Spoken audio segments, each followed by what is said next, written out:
دنیا کی جھوٹی تعریفوں سے بزرگوں کی کڑوی باتیں زیادہ مفید ہیں۔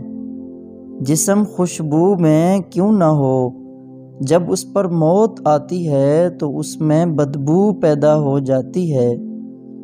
ایک دفعہ مولانا جلال الدین رومی رحمہ اللہ تعالیٰ کے پاس ایک مرید آیا۔ مولانا نے فرمایا، کیسی گزر رہی ہے؟ مرید بولا، مل جائے تو شکر کرتے ہیں، نہ ملے تو صبر۔ مولانا نے فرمایا، ایسا تو بغداد کے کتے بھی کرتے ہیں۔ مرید نے مولانا سے پوچھا، آپ کی کیسے گزر رہی ہے؟ آپ نے فرمایا، مل جائے تو صدقہ کرتے ہیں، نہ ملے تو شکر۔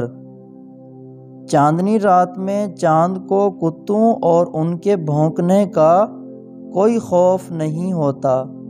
کتے اپنا کام کر رہے ہیں اور چاند اپنی روشنی بکھیر کر اپنا کام کر رہا ہے۔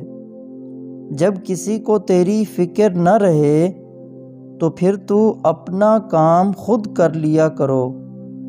اولیاء اللہ کی قوت بھی من جانب اللہ ہوتی ہے، یہ کسی مادی چیز کی محتاج نہیں ہوتی۔ ابدال کے اجام بھی نورانی ہوتے ہیں اور وہ انسانی روح اور فرشتوں سے بڑھے ہوئے ہوتے ہیں۔ شیر کی طرح بہادری کا دعویٰ کرنے سے بہتر ہے کہ تم اپنے نفس پر قابو پا لو۔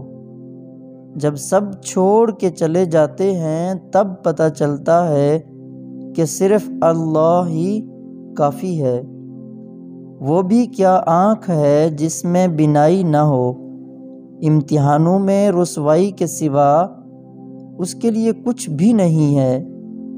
اس عورت پر اعتبار مت کرنا جو تیرے سامنے رونے لگ جائے۔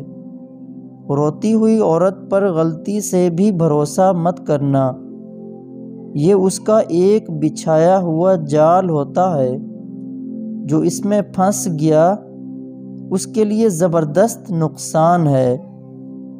تعلیم دینا تو انسانی فعل ہے، لیکن طالب کے اعضاء کا اسے قبول کرنا اور اس میں قبولیت کی صلاحیت پیدا کرنا صرف اللہ ہی کا کام ہے۔